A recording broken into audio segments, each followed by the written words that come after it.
여기 누군가의 손과 발이자 빛이 되어주는 특별한 존재가 있습니다.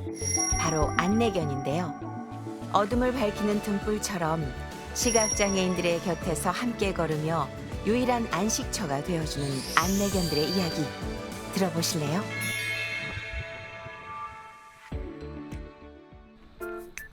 봄날의 여유를 즐길 새도 없이 그 어느 때보다 분주한 날들을 보내고 있다는 이곳. 그나저나 우와 대체 식구가 얼마나 많길래 밥그릇이 이렇게나 많나 했더니 어머나 얘들 뭐야. 아이고 1초라도 더 빨리 먹겠다고 너도 나도 웨이팅에 나선 요 꼬물이들 누구예요?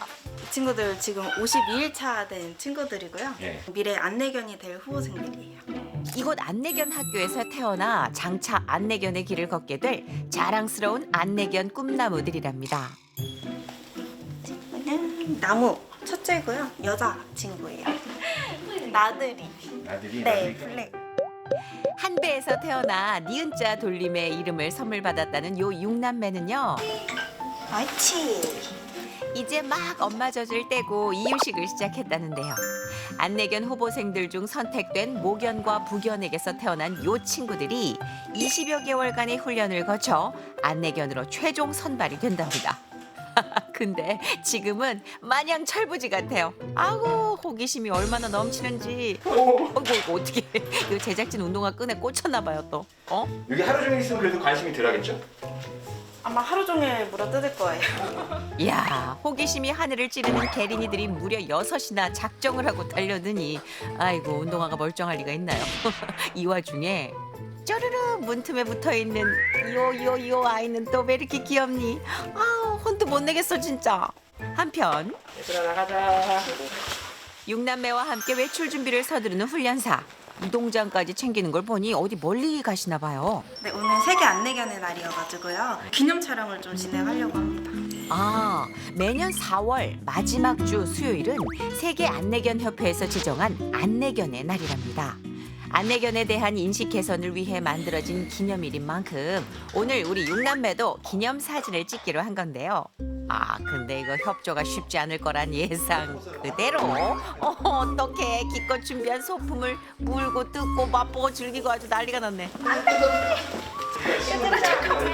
얘들아 잠깐만. 아유, 간신히 붙잡아 모자를 씌우면 뭐 하냐고요. 저 어떻게 모자 한번 씌우기가 이렇게 힘들어서야 원. 오늘 진땀 아주 지대로 빼는데요. 그렇게 우여곡절 끝에 간신히 기념사진 촬영에 들어갔는데요. 과정은 좀 힘들었어도 정말 이렇게 귀여운 녀석들의 순간을 포착할 수 있다는 거 이 또한 행운 아닌가요? 아우 귀여워. 그런데 사실 오늘 육남매에게 기념사진만큼이나 더 중요한 일이 기다리고 있답니다. 애들 잔디 냄새도 맡고 좀 밟아보는 그런 사회화를 좀 하려고요. 사회화 훈련의 첫 단계, 생애 첫 외출에 나선 건데요. 어이구 겁먹었죠? 어이구 어떡해. 너무 무서워. 옳지. 그런 녀석들을 살살 달래 바닥에 내려주자 우와 처음 밟아보는 잔디의 촉감과 냄새가 약간 어색하면서도 싫지는 않은지 신중하게 탐색에 나섭니다. 안내견이 되려면 사람과의 교감 능력은 물론이고 스트레스 상황에서 회복력이 좋아야 하는 만큼 어릴 때부터 사회화 훈련이 잘 이루어져야 한답니다. 그렇게 세상에 첫 발을 내디딘 안내견 꿈나무들 앞으로 어떤 과정을 밟게 될까요? 8주 9주 동안은 여기 학교에 있고요. 이제 그러고 나서는 이제 퍼피 워킹이라는 위탁을 하게 돼요. 일반 가정에서 자원봉사자분들이 한 12개월, 14개월 동안 사회화 과정을 거쳐주시고 사회화 시기에 접어들면 사람과 어울려 사는 법을 배우기 위해 일반 가정집에서 생활을 하게 되는데요. 안내견의 자질을 결정짓는 이 중요한 과정은 퍼피 워커라고 불리는 자원봉사자들이 도움을 준답니다. 그중 오늘 우리가 찾은 이 댁엔 안녕하세요. 오, 낯선 손님의 방문에도 동요하지 않고 자리를 지키는 듬직한 예비 안내견이 있는데요. 이 친구 이름은 반달이고요. 시각장애인 안내견이 되기 위한 지금 예비 안내견으로 함께 지낸 지는 지금 한 3개월 그 정도 된 것 같습니다. 이 댁에서 생활한 지 이제 3개월 차라는 반달이. 그나저나 집에서 왜 리드줄을 하고 있는 걸까요? 뭐 산책 훈련을 하는 건가요? 옳지. 앉아. 리드줄을 한 채 앉아, 엎드려, 기다려까지 척척. 지금 뭘 하고 계신 거예요? 학교에서 알려주시는 게임이에요. 집에서도 훈련을 접목해서 놀 수 있는 방법들을 알려주고 계세요. 오, 잘하는데. 시각장애인의 눈이 되어줘야 하는 만큼 집에서도 이런 훈련은 필수랍니다. 반달이 그나저나 저기 화장실 한번 가야 될 것 같은데? 반달, 따라, 일로 와. 엥? 아니 잘 놀다가 갑자기 화장실은 왜요? 하나, 둘, 하나, 둘, 하나, 둘, 하나, 둘. 그때 라지 씨가 구령을 외치자 어머머머 볼일을 봐요. 아, 소변을 이렇게 보라고 하면 봐요? 네, 집에서 할 수 있는 교육 중에서는 배변 교육이 제일 중요하다는 게 보행 시에 다니다가 자기가 급한 볼일을 보려고 옆으로 빠졌을 때 그게 위험 사각지대일 수도 있는 거고 이제 그런 부분이 있다 보니까 일단 배변을 지정된 시간에 지정된 장소에서 보호자가 아는 상황에서 이제 진행을 할 수 있도록. 파트너인 시각장애인과 안내견의 안전을 위해 배변을 통제할 수 있는 훈련이 필요하다는데요. 그리고 또 하나 지하철을 타는 법도 반드시 숙지를 해야 한답니다. 앉아. 옳지. 기다려. 에헤이. 나중에 시각장애인분들과 다닐 때 두려움이나 무서움 없이 다닐 수 있도록 여기저기를 다녀보고 있습니다. 반려동물과 함께 대중교통을 이용할 경우 이동장은 필수지만 퍼피 워킹 중인 견공은 안내견과 동일한 자격이 주어진다는데요. 훗날 시각장애인과 자유롭게 다닐 수 있도록 다양한 장소를 동행해 주는 것 역시 퍼피 워커의 중요한 역할 중 하나. 아니 어쩜 이렇게 차분할까요? 너무 기특해요. 기다려. 오케이. 옳지. 아이 잘하네. 지하철에 이어 이번엔 반려동물 동반이 가능한 쇼핑몰에 왔는데요. 이곳에선 다른 반려동물을 만났을 때 지켜야 할 매너를 배워야 한답니다. 반가운 마음에 뛰거나 점프를 할 경우 파트너인 시각장애인이 위험할 수 있기 때문에 옳지. 반드시 필요한 훈련이라는 거죠. 강아지를 보면 놀고 싶어 하는 게 제일 강하고 그걸 좀 제일 막고 있는 중이에요. 안내견으로서 가장 중요한 덕목인 다양한 환경과 상황에서도 당황하지 않는 법을 배워가는 반달이. 그렇게 야외 활동을 하고 집에 오자 라지 씨가 뭔가를 기록하고 계시네요. 뭐예요?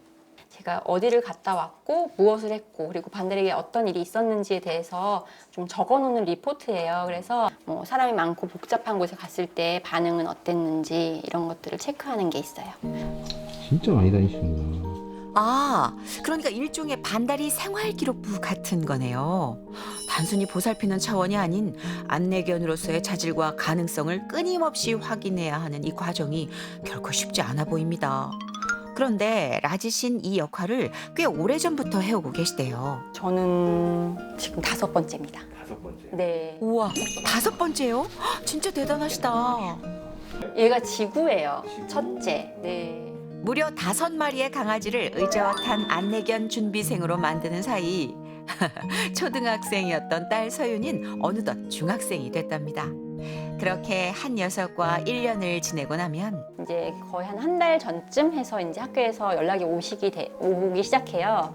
그러면은 이제 학교에 들어가게 되고 들어가서 1차, 2차, 3차 교육을 받고 교육을 받는 중에 3차에 시험을 통과를 해야 안내견이 되는 거고 10마리 중에 지금 한 3, 4마리? 서너 마리 정도만 합격을 하는 걸로 알고 있어요. 이후에도 꽤 까다로운 관문을 거쳐야만 비로소 안내견 타이틀을 얻을 수 있다는데요. 정든 녀석들을 학교로 돌려보낼 땐 서운함이 크지만 그럼에도 가장 뿌듯한 순간이 있다면 아무래도 안내견으로 나갔을 때겠죠. 네. 일반 분들이 안내견 보면은 되게 뿌다니 얼마나 힘들겠어요 이렇게 얘기하시는데 사실은 강아지 입장에서는 하루 종일 자기가 제일 좋아하는 사람하고 붙어 있는 거잖아요. 단 한순간도 집에 혼자 있을 필요 없이 그게 얘들한테는 제일 큰 행복인 것 같거든요. 그래서 좋은 일도 하고 그리고 좋아하는 사람하고 오랜 시간 같이 딱 붙어가지고 24시간 다닐 수 있으면 저는 그게 제일 좋겠어요. 1년간의 퍼피 워킹 후 약 8개월의 훈련을 거쳐 안내견의 길을 걷게 됐을 때 좋은 파트너를 만나는 게 가장 큰 보람이랍니다. 그리고 여기 그 길을 걷고 있는 듬직한 안내견이 있는데요. 연아 계단 있어? 아이고 우리 계단 찾았어? 3번의 안내견 시험을 한 번의 재시험도 없이 프리패스했다는 우동생 대한이는 파트너와 함께 산책 시 장애물을 피해 길을 안내하는 건 물론이고요. 연이 의자 어디 있노? 어디 의자 찾아봐. 연이 의자 찾아. 의자를 찾아달라는 할머니의 말에 아이고 잘했어 우리 대한이. 우와 말귀도 척척 너무 똑똑하죠. 어구 대한이 어구 힘들어. 아이고 앉아요 대한이. 잠깐의 휴식 시간에도 대한인 할머니와 이렇게 꼭 붙어 떨어지질 않는답니다. 네, 제가 30대 중반에 실명을 했는데 그 당시 무척 힘들었거든요. 뭐 외출도 안 되고 운동 뭐 삶 전체가 정지된 기분이었거든요. 지금은 대한이 때문에 삶이 많이 달라졌어요. 어디든지 갈 수 있고 감사하고 그래요. 제 몸 한 가지거든요. 실명을 선고받고 하루하루가 절망뿐이던 김한숙 씨에게 안내견과의 만남은 삶을 다시 시작할 수 있는 용기를 주었습니다. 그렇게 산책을 마치고 대한이와 집으로 돌아온 그날 오후 대한이 기다려. 기다리라는 말에 대한이 미동도 않고 현관에 얌전히 앉아 있는데요. 그나저나 왜 기다리라고 하신 걸까 봤더니 대한이 어디 갔어? 기다려. 대한이 발 닦고. 익숙하게 발을 맡기는 대한이도 대한이지만 와 할머니 손길도 무척 능숙하죠. 대한이 물 먹으러 가자. 이리 와. 대한이 이리 와. 물 먹자. 아이고 겉옷 벗을 새도 없이 대한이 물부터 챙기시네요. 밖에선 대한이가 김한숙 씨의 눈이 되어주지만 집에선 또 김한숙 씨가 대한이의 보호자가 되어 알뜰살뜰 서로를 챙기는데요. 그야말로 둘은 먹어. 서로에게 없어선 안 될 존재랍니다. 아이고 우리 대한이 배 많이 고팠죠? 쉬지도 않고 밥 한 그릇 뚝딱 해치우더니 어디 가는 거야? 신나게 꼬리를 흔들며 나타난 대한이. 어머 대한이 입에 장난감이 물려있네요. 놀자고 그러는 건가? 아이고 녀석 꼬리 떨어지겠네. 대한이 왜 그러는 거예요? 좋다고 그러는 거예요. 배부르니까. 하긴 산책 후에 만난 밥도 먹었겠다. 할머니도 옆에 있겠다. 좋을 수밖에 없죠. 밖에선 그렇게 의젓하던 녀석이 아이고 집에선 아주 응석도 부리고 어이구 껌딱지가 따로 없네. 어이구 귀여워. 대한이 고맙죠. 제가 농담 삼아 뭐 친구들 만나면 얘가 우리 집 상속자야. 내가 이렇게 말해요. 아니, 내 모든 걸 다 줄 수 있다 이거죠. 할머니에게 유일한 가족인 대한인 모든 걸 줘도 아깝지 않을 만큼 소중한 존재랍니다. 하루 24시간 늘 함께 시간을 보내는 건 물론이고 대한이 이리 와 모여가자. 이리 와. 아이고 우리 대한이 모여갑시다. 대한이의 보호자로서 해야 할 역할들을 척척 해내고 계신답니다. 대형견 목욕시키는 게 보통 힘든 일이 아니잖아요. 근데 대한이를 씻기는 할머니 손길이 능숙한 게 어이구 한두 번 해본 솜씨가 아니세요. 대한아, 아이고 얌전하네. 그건 뭐예요, 어머니? 린스. 아이고 나야 안 보이지만 다른 사람한테 예쁘게 보이면 좋죠. 만지만져야지. 아이고 세상에 대한이 예쁘게 보이라고 린스까지. 할머니는 앞이 보이질 않는데도 대한이를 씻기고 챙기는 일만큼은 절대 소홀함이 없으시대요. 대한이를 향한 할머니의 애정이 얼마나 큰지 느껴지시죠? 덩치가 크다 보니 목욕 후 털 말리는 시간도 만만치가 않은데요. 드디어 목욕이 끝나고 아유 이제 좀 쉬시려나 했더니 뭐야 또 놀아달라고 할머니 좀 쉬셔야지. 녀석 아직 더 놀고 싶은 눈치인데 그래도 때는 안 쓰네요. 안녕하세요. 누가 오셨나 본데요. 아 선생님 잘 지내셨어요? 선생님 안녕하세요. 아이고 대한이 애들이 반갑다고 인사해 주는 거야? 아이고. 안내견 학교 네. 훈련사 선생님이세요. 아, 이렇게 종종 오세요? 이렇게, 네, 1년에 2번씩 아. 관리. 뭐 보행하는데 뭐 큰 어려움이 없는지 아니면 지내시는데 혹시 뭐 도움이 필요하신지 이런 거를 사후 관리하러 온 거예요. 아. 너무 이쁘다, 그치? 응? 너무 이뻐.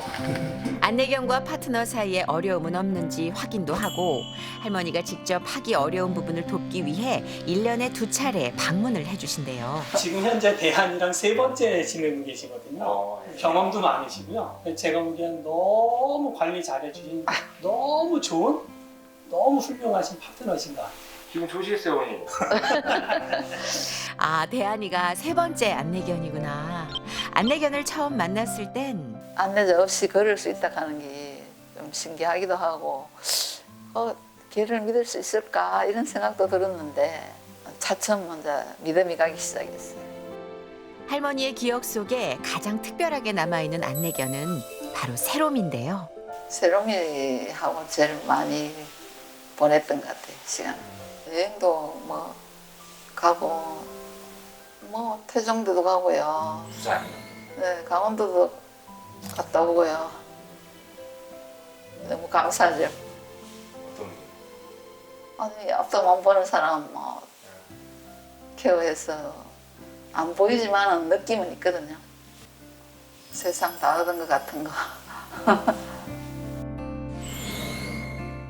6년이란 시간을 함께하며 할머니에게 새로운 세상을 선물해준 세롬인 더없이 고맙고 특별한 존재였습니다. 오랫동안 같이 하고 싶었는데 그건 제 욕심이고 제가 충분히 한다고 잘한다고 해도 부족한 점이 많거든요. 평생을 함께하고픈 마음이야 굴뚝 같지만 그건 욕심이라 말하는 김한숙 씨. 안내견은 10살 정도가 되면 편안한 노후를 위해 안내견 활동을 마치고 은퇴를 하게 되는데요. 안내견은 활동이 끝이 아니라 활동 이후에도 이제 은퇴견이 어떤 집으로 갈지도 챙기고 은퇴견 케어 자원봉사라는 게 좀 더 정확한 용어일 것 같아요.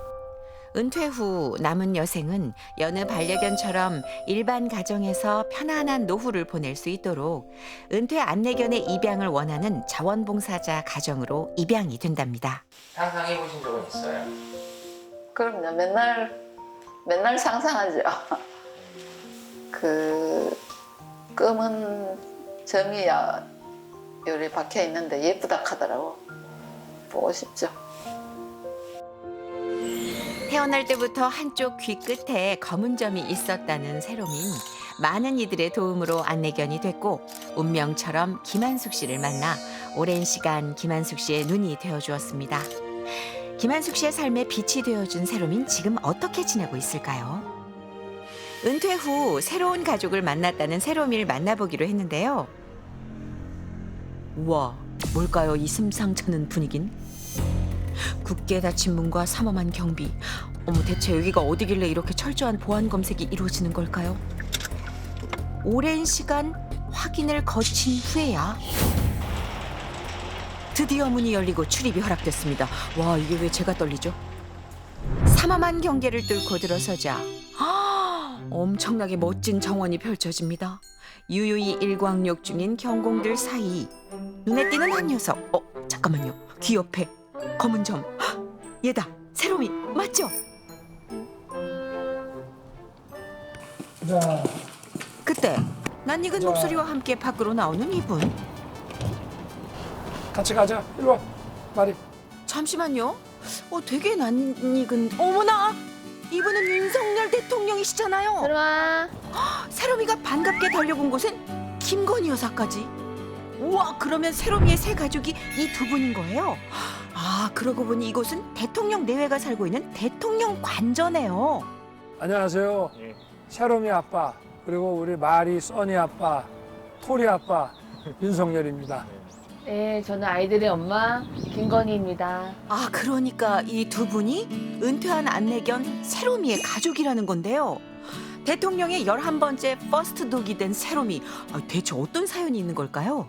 후보 시절에 이제 용인의 그 안내견 학교 갔다가 내가 당선이 돼서 마당 있는 관저를 가게 되면 꼭 그 은퇴 안내견을 좀 키우고 싶다 얘기를 했는데 작년 크리스마스 날 우리 이제 가족으로 입양을 했죠. 대통령 후보 시절 안내견 학교를 방문해 시각장애인 보행 체험을 해보면서 은퇴 안내견에 대한 관심이 생겼고 신청 후 순서를 기다리다 지난 크리스마스 이브에 은퇴한 세롬이를 가족으로 맞이하게 됐답니다. 그렇게 대통령의 정식 반려견이 된 세롬인 틈날 때마다 마당 산책을 하는 대통령 뒤를 졸졸 따라다니며 껌딱지를 자처한다는데요. 5개월 만에 새 집과 새 가족에 완벽하게 적응. 잘 지내고 있다는 세롬이. 세롬이 아빠를 훨씬 좋아하죠. 근데 저희 집 모든 개들은 고양이랑 다 아빠를 훨씬 좋아해요.